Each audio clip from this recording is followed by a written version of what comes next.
Ahoy and welcome aboard Blue Moon, our Willard 40 trawler. I'm Donna.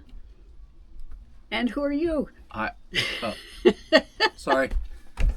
The boat show. It's been a long night, Long and it's day. Long afternoon. weekend. Never mind. I'm Jim.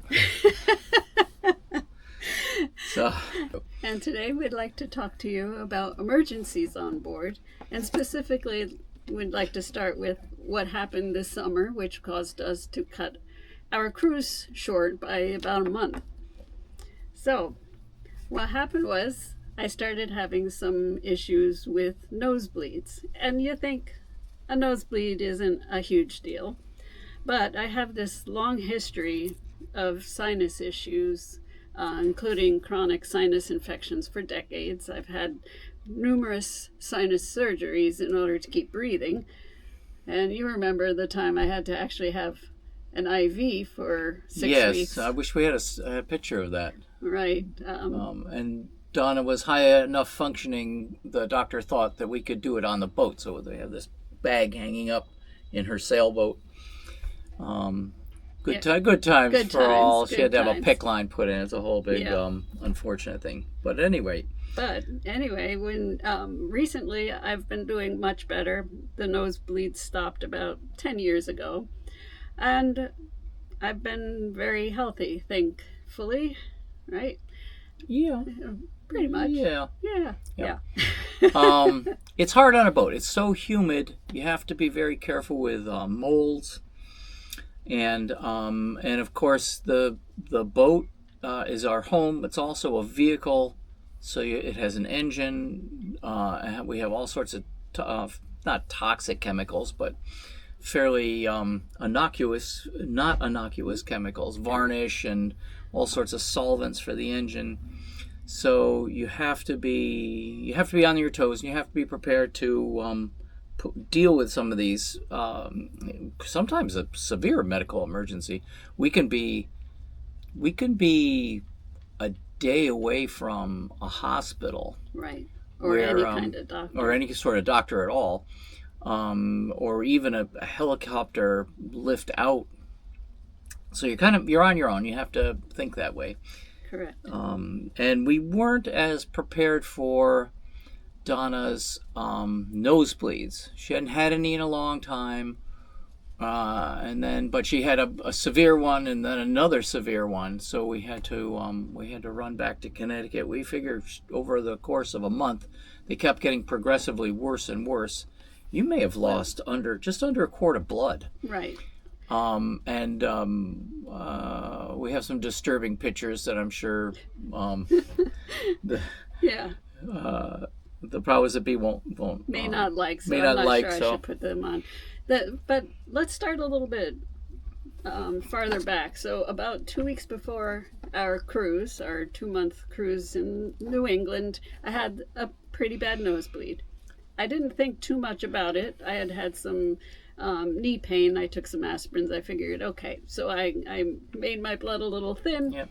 and I had a bleed. And it wasn't too bad. Didn't think about it. 2 weeks later, we left on our cruise. The real problem here is our complacency. Donna's had so much work done on her nose. She had a lot of surgeries and things.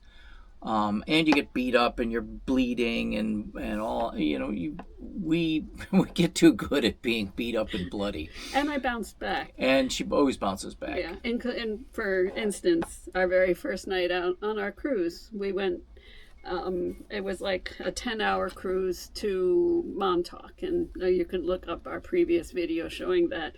And it was the first night out. We celebrated. I had a beer. I also had some knee pain. I took it to leave. I had a nosebleed that night. I said, okay, that's probably because of what I did to myself, having a beer and then a leave. And that was a classic too, because it was a bad nosebleed. You almost passed out. Well, I did that second time that night. You said I was. Yeah, that's right. You did. I'm trying to keep track of them all. Yeah. You had a dribbler, and if anybody passes out, it's something to do with your physiology does it. I don't know if it's because you're losing blood from your core or your body sees it. But It's certainly not because I mean, Donna's so used to this; she wasn't panicked or anything. no. But and that was a classic because we're in Montauk. We're all the way on down the end of the harbor. It's kind of squirrely getting in the shallow spots. We're anchored with other boats, and the fog. This was middle of the night. The fog was so thick you can't even see the front of the boat. And I'm thinking, I could probably get out of here under just using the chart plotter. But then where do you go? We weren't sure where to go. You can always go to the Coast Guard, and usually you can call them and they'll come out to you. Yeah.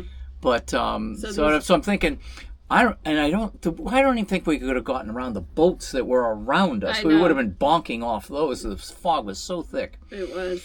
Anyway.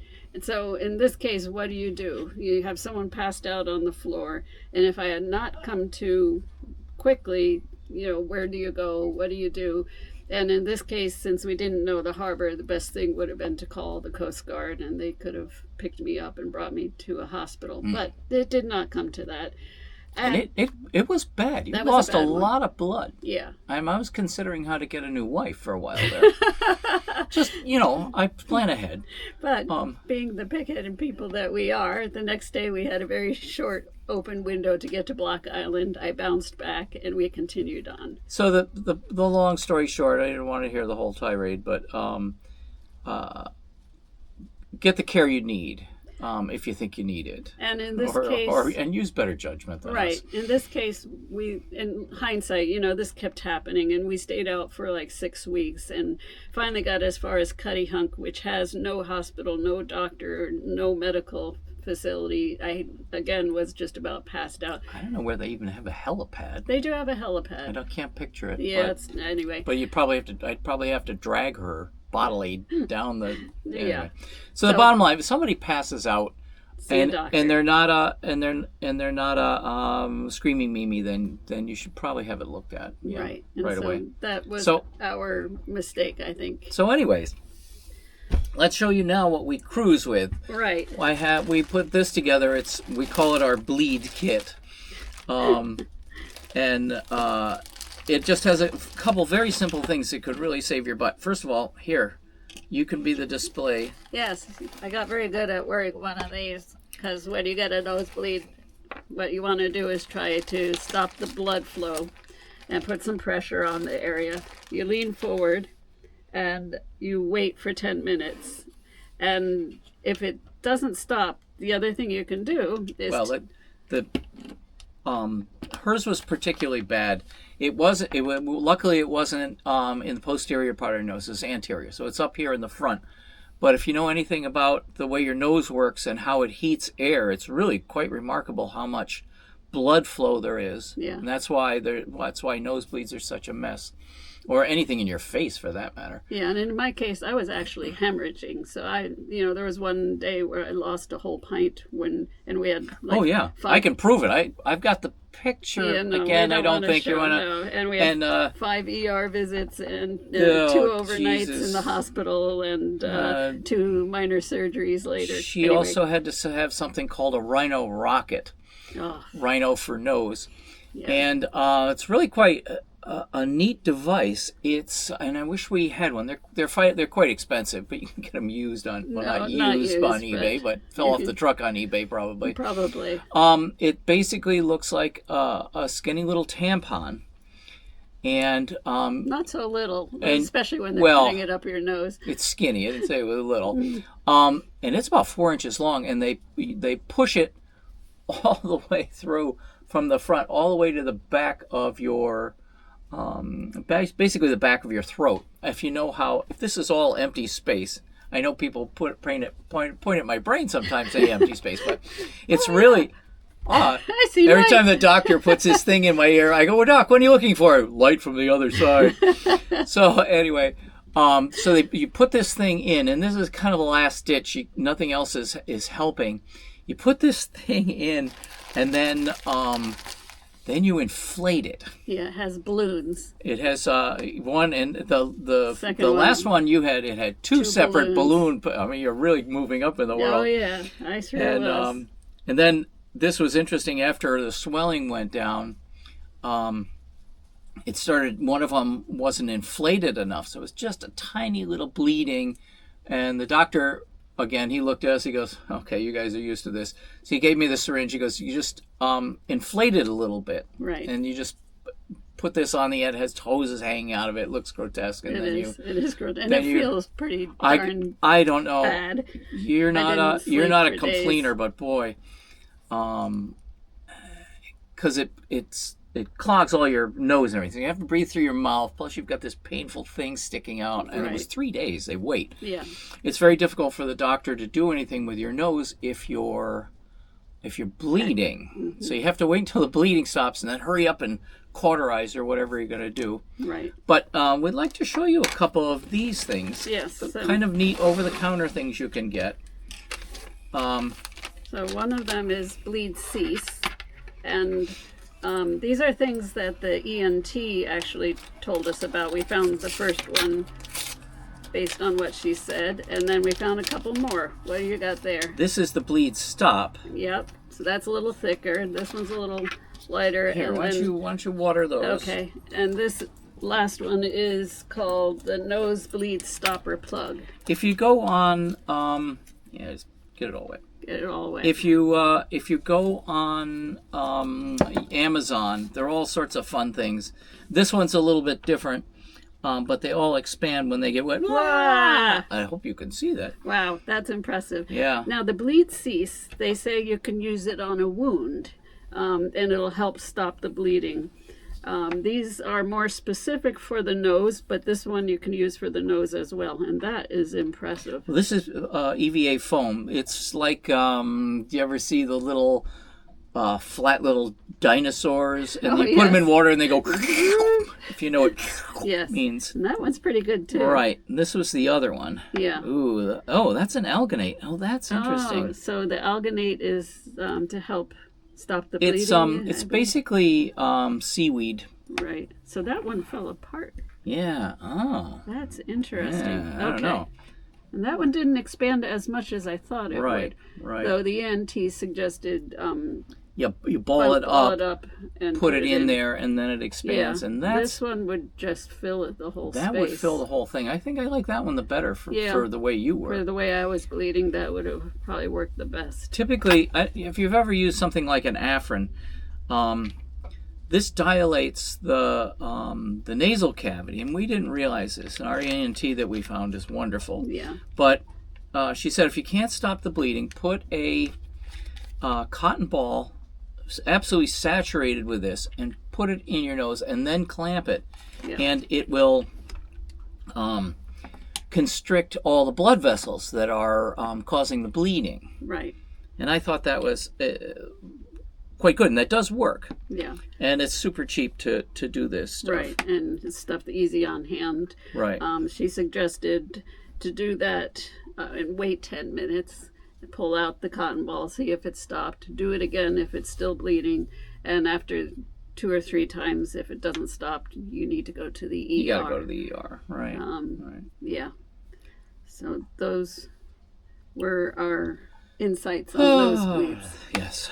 But we're usually concerned about wounds and things. Right. So we have our box of goodies here. Right. It's all sorts of wound dressings, gauzes, things like that. A couple simple tools. We have a lot more than this. This is just the easy one to get to. Motion sickness and aspirin. Let's see, what else we got in here? More bandages, knuckle coverlets, and butterfly bandages. And stuff like the moleskins, which you can use for all sorts of different things. Right. That's a compression bandages, right. Elastics, things like that. Yeah. This is mostly to do with bleeding and broken bones, that sort of thing. Yeah. We have all sorts of other under the counter and over the counter. Right. We always have our we have things like steroids, stop the itch. Antifungals, antibacterial. We don't do anything with viruses, I'm afraid. No. And then there's always prescription stuff. Right. the ketanazole for fungal things, and then for some reason I did something. I've been my skin's been reactive. Got some sort of eczema. So you're being an old man. Yeah, or drinking too much, or eating very much. Jim, what are you eating? I don't know. Prescription steroid. I'm always very careful with the steroids. Yeah. What's the other one that's over the counter?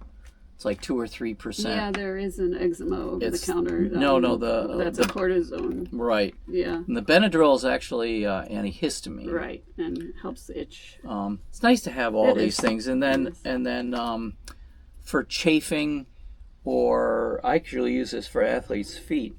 Use either a bacitracin and zinc, or just a zinc oxide. You know, the white stuff you see people put on their faces for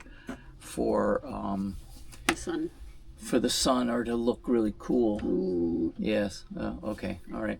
Another thing interesting. This is this is called Sty Relief. It's a very fine petroleum product, and you can like put it on your eyelids and things. Right. It's very nice for stuff like that. That sort of, if you don't want to use something anything else, we have. Yeah. Did you want to talk about your ear? Oh, and how yes. that all Boy. Evolved? Well, I've never had an ear infection since I was a kid. I haven't had one. And we had swapped out the macerator pump, which pumps the sewage inside the boat. It started leaking, so I had to get a new one. And then, for some reason, the next day, my ears started hurting. Were and you I had sticking your fingers in your ears? Raw sewage. No, so. By the way, this is when we were down in Florida. This is in Florida. Yeah. So, and usually things like this clear up for me right away. Didn't take anything for it. Let's see, where we were in Marathon, then we blew out to the Badlands. Yeah, the back country. The back country, they call it, for the Everglades. And finally we ended up in Waltz Basin, or Jewfish Basin. And we got in, and I was really not feeling very good. My ear was really swollen. And we're listening to the forecast, and they're saying 30 knots continuous for 3 days. We looked at each other and went, well, we should get back together. So we blew out for Key West. And get there just as the sun sets. The municipal marina was very good. Yeah. I said, I've got some medical problems I really need. If you just jam us anywhere in a Anywhere hole, you can find, anywhere. yeah. And they were very good. They put us in a slip that they reserve for boats that have had problems and things. And they left us there we were there for days. Yeah, 3 or 4 days. And went to an excellent Dock in the Box. I can't remember what it was called. It's Immediate Medical, Key West, something like that. And they were very nice. And the one thing, as soon as I walked in, I went, this is probably the place I want to go, because they had listed the price of all the things that they did, including dialysis and everything. They listed the price for you, I found that was remarkable. Yeah. And then the doctor was really a card when we finally got to see him. He goes, so what's wrong with you? I said, well, I got this really bad, I think it's a middle ear infection. It's not inside. Mm-hmm. And he looks in my ear and he goes, wow, that's really bad. How did you sleep last night? And I said, well, I didn't sleep last night. That's why I'm here. And he goes, just a second. He goes out and gets his nurse, who is studying to be a PA. Yeah. And he comes in and he goes, I want you to look at this. I want you to look at this guy, because this is the hardest guy. He looks like $1 million.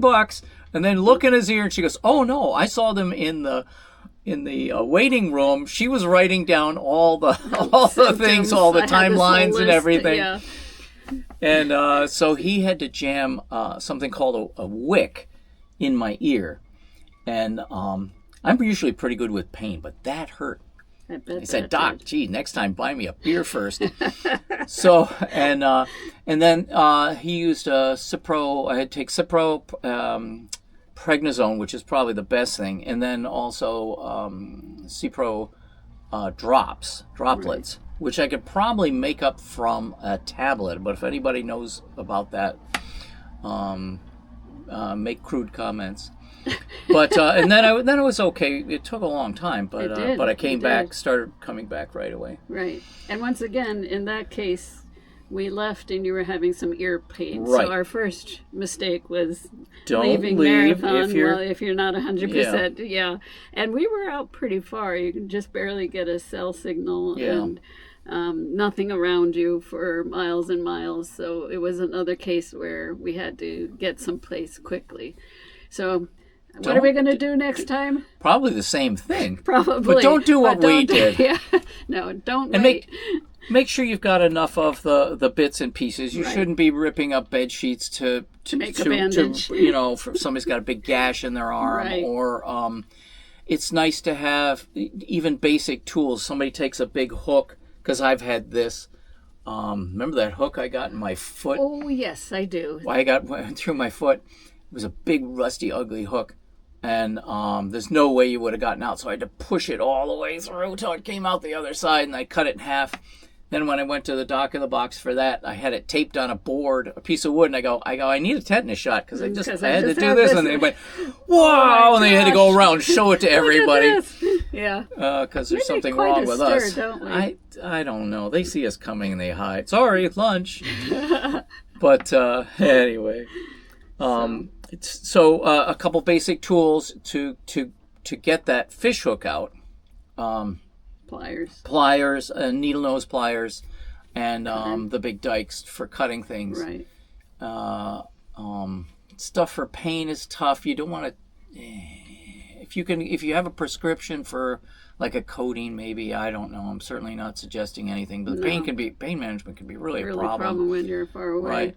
The only thing she could take for this was Tylenol. Right. No aspirin, no Aleve, no naproxen. Mm-hmm. No, they just said Tylenol. Yeah, because it works differently, and the other ones can cause bleeding. More bleeding, so they didn't want me on anything that would thin my blood. They were even asking me if I wanted a transfusion. Yes, that was the best. That was telling. And then they kept taking blood. Yeah. And I go, but she's already lost a lot of blood. You don't have to keep taking blood, but her hematocrit was okay. No, it was low. Well, but it was okay. It wasn't critical. They said, yeah. It was low. And she lost so much blood. It took how long? About 4 weeks before I stopped being lightheaded. But the first week was tough. Yeah, I was really dragging. Come on, honey, let's go. I'm trying. No calisthenics when you're down a couple quart. No. Well, not probably quart over a month. Probably. So you young kids don't do what we did. Right. Anyway, I don't know. Anything more embarrassing you can add? Not that I can think of. We've had other incidents too. But we hope this helps give you some ideas of what to do and what not to do. And thank you for watching. Bye now. Bye.